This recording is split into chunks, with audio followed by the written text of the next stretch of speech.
A new poll from Catawba College says North Carolinians are divided over the president's policies.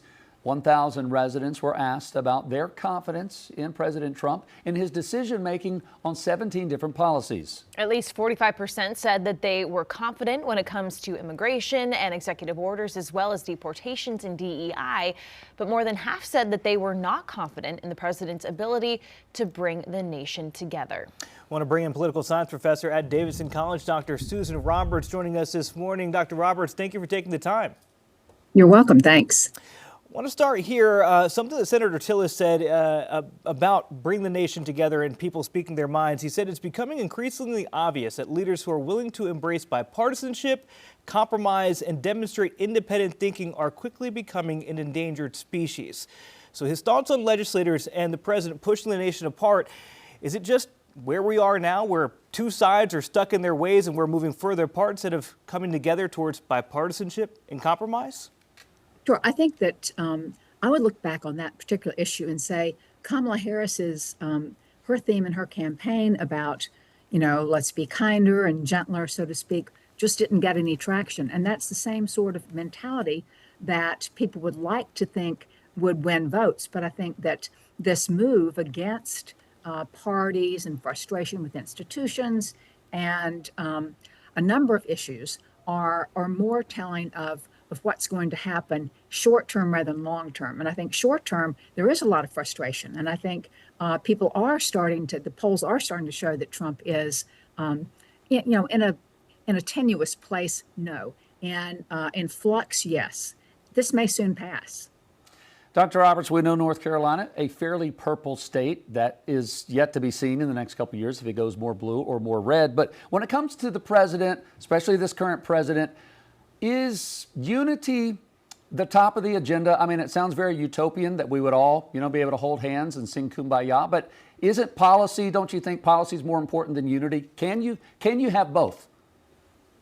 I think you can have policy and unity, but I think if you look at the context, and that's why Musk's party is so fascinating, it's almost patently quixotic, but it's fascinating because it represents all these issues in terms of voter frustration, distrust of institutions, but Trump won in large part because he said, I will be your retribution.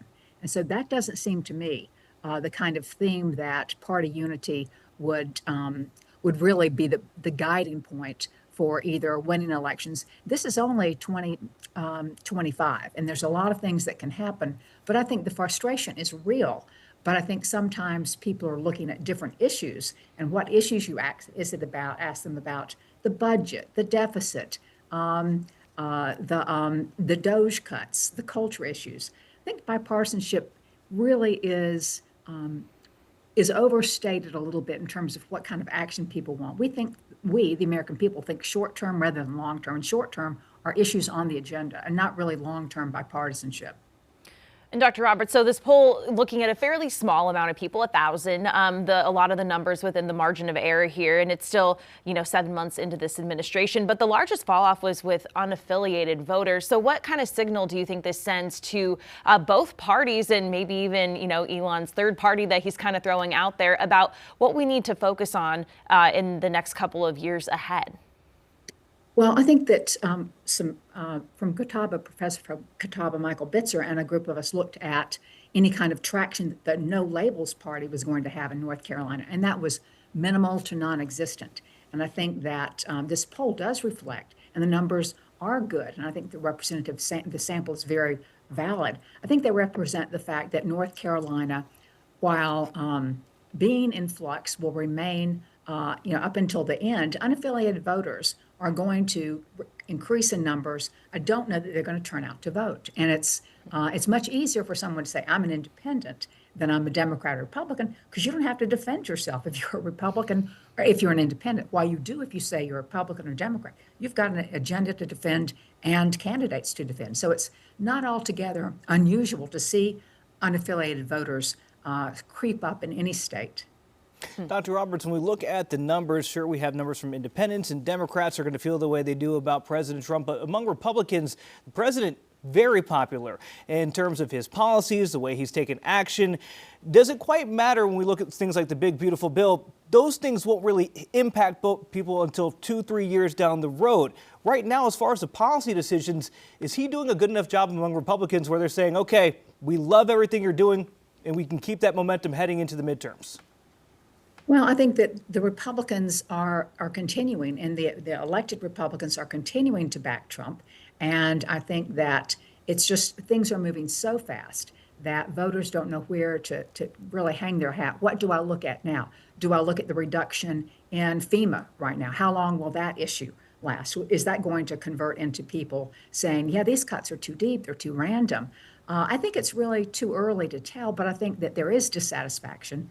But I think that, you can't beat somebody with nobody. And who would be the somebody right now that would take Trump on? He's got command of the stage, and he's got the media attention, and he's very good at dismissing, issues and information and polling numbers. He can deflect it and say, you tell me," kind of thing. So I don't think he's worried about this in the least, if I were to have to speculate. Dr. Susan Roberts with Davidson College. Yeah, only 7 months in the administration. We'll see the closer we get to that 1-year mark if those numbers are changing. Thanks for your insight and your time this morning. We appreciate it. Queen City News Plus. Just search Queen City News on your smart TV's app store.